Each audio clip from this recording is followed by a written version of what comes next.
propose ati duga imwara ati ntavuga kumva ico ni ikibazo rero il faut que dans les médias on sensibilise toute la société kugira ireke les femmes baduge ukavuga uti wewe umwana mukobwa uzomumenyesha amakuru uzokora iki comme ça je bizokunda kuko nkajeyo kugira pour que je devienne journaliste je me souviens ndavyibuka narakunda cyane Judith Basotama ndi mu munani avuze icyongereza navuga ni si one day cyewe nzovuga icyongereza bisa byaje gucyo mugabo ubundi uvuze ati wowe uzomumesha amakuru umuvyeyi bati umumenyesha kugumuduga wirukanga ati daiba ati kuraba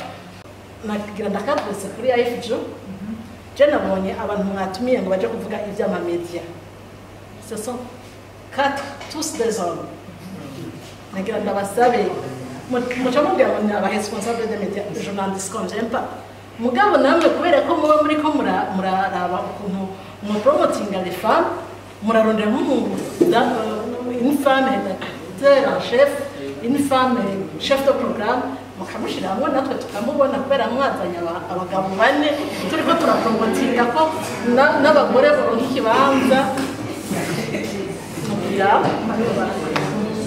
Merci beaucoup. Comme un bénévole, au risque d'être puni par la législation en cours. Baravuga ko kizira gukoresha umukozi au-delà de 6 mois sans avoir un contrat qui lie les deux parties.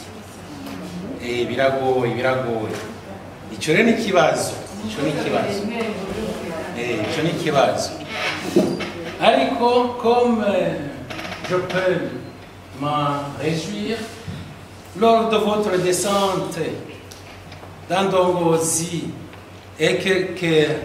demandes que j'ai adressées à mes instances supérieures, le premier résultat affiché pour intégrer la dimension genre dans Ndongozi a été la nomination d'un secrétaire de rédaction. Et ico kirahambaye kuri jewe. Avuze ati igikorwa cyo kuduga ruguru gukorera ruguru ngo bapropose baravyanka birumvikana. Iyo ruguru ugiye ufise umwana muto w'epepete utegereza kugenda ufise umubone agenda mu gufatira umwana. Umva bwa buryo naho baguhe frais de mission turazinanya ama frais de mission kuno bahora bayatanga naho ntakora mu muga waba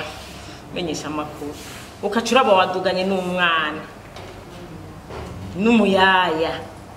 aho murara n'umuyaya ivyo byose biracatuboshe je sinibaza ko ari gutinya kuja kubikoranya nico kikidufatiye nabo bavuze ngo amadeyade ibiki amadeyade si cyane sino kivuga ko cyane kuko ubonye amajambere yaraje hari abatanga amakuru diswari ariko ico kintu c'umubebe ufite umukumbura umubebe wa demo ukaciduga ukorera ruguru umukozi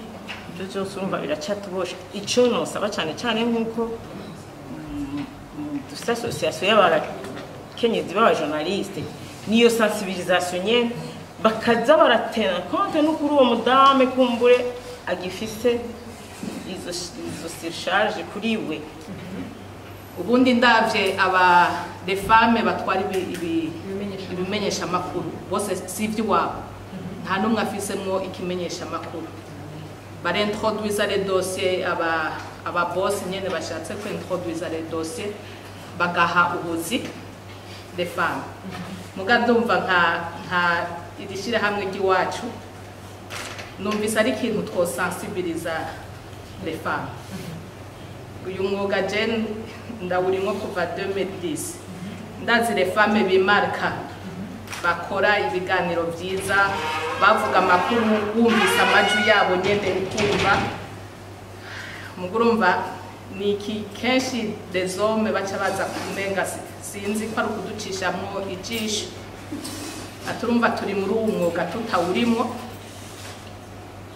urumva hageze yuko rero tuvuga yuko dukeneye les femmes dans les postes de prise de décision kenshi ntibaza kutwiyumvirako abo bagabo bariko barakreya ibinyamakuru by'iwabo nizi ntambamye nyene bama bariko baravuga ati les femmes nta mwanya dufise dufatirwa na vyinshi kandi bidufatira babifisemwo uruhara kenshi kubera iki tutosensibiliza nico nabonye dukwiye gukorera ko cyane dusensibilize les femmes bafise uburyo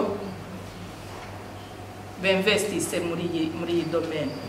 Aba ni bamwe mu barongoye ibimenyeshamakuru bikorera mu Burundi. Hari mu nama yatunganijwe n'ikigo AFJO, ikigo gihurikiyemo abamenyeshamakuru b'abakenyezi. Aha rero bakaba bariko barabira hamwe ingene umukenyezi aserukiwe mu bimenyeshamakuru bitandukanye. Mu vyigwa rero bimwe byakozwe basanze ko umukenyezi ataserukiwe neza mu bimenyeshamakuru bitandukanye bikorera hano mu Burundi.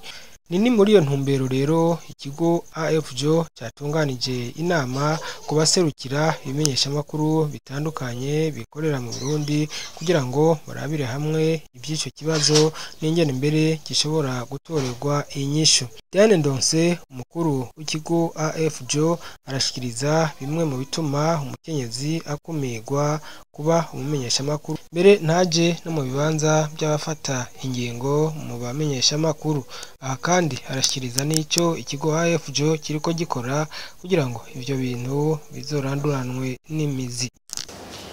Mu byatumye dutunganya iyo nama nuko hari ikibazo cyo guserukirwa kw'abakenyezi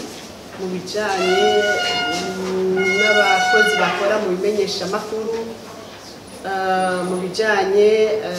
n'amakuru akorwa muri ibyo bimenyeshamakuru. Twabonye ko rero byoba byiza dushize hamwe abatwara ibimenyeshamakuru na mwebwe abamenyeshamakuru hamwe nabo barongoye amashirahamwe y'abakenyezi baharanira agateka k'abakenyezi kugira ngo bashobore gutora inyishu y'ingene abakenyezi boboneka, amajwi y'abakenyezi yoboneka mu makuru atangwa. Ikindi naco harimo nuko dushira ahabona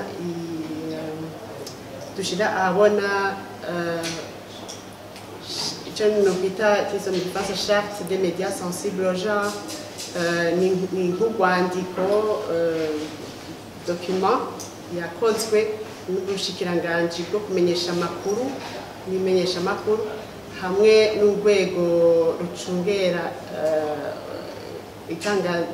amakuru n'urwego rucungera itangazamakuru hamwe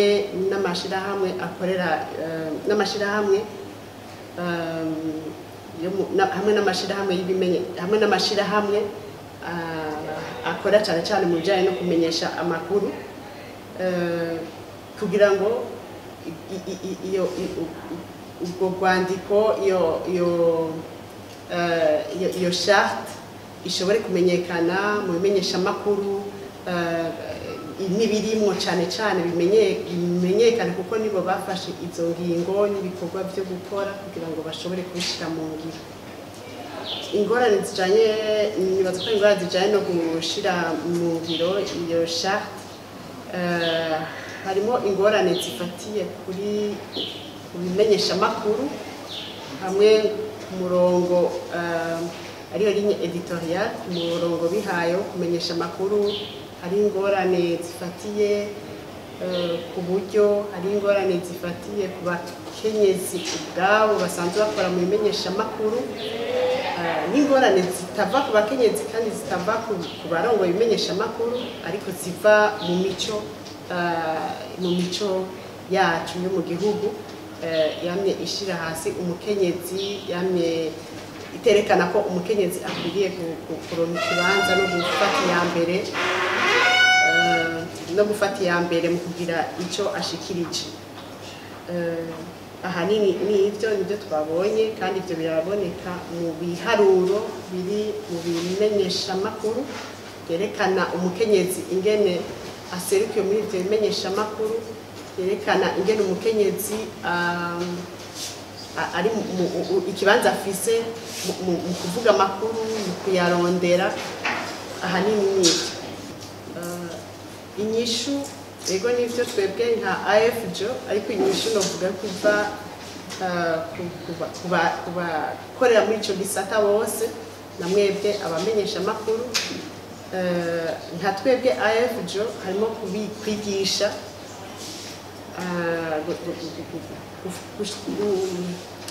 harimo kwigisha abamenyesha amakuru ibijyanye no gushyira mu ngiro ibi bikorwa biri muri sha hariho kubigisha ibijyanye no gukora umwuga neza kuko mwumvise ko harimo ko n'aho abakenyezi baba baserukiwe bari mu bimenyeshamakuru yuko hariho badakora umwuga neza ikindi nacyo harimo ko twifuza kwigisha cyane n'abaserukira ibimenyeshamakuru kugira ngo bitwararike ibigoye abakenyezi b'abamenyeshamakuru bituma badakora umwuga wabo neza kugira ngo bifate nkama kandi bagerageze kubitorera inyishu kugira ngo umukenyezi ntasigare inyuma muri iki gikorwa cyo kumenyesha amakuru no kugira intererano yiwe mu guharanira iterambere ridakumira.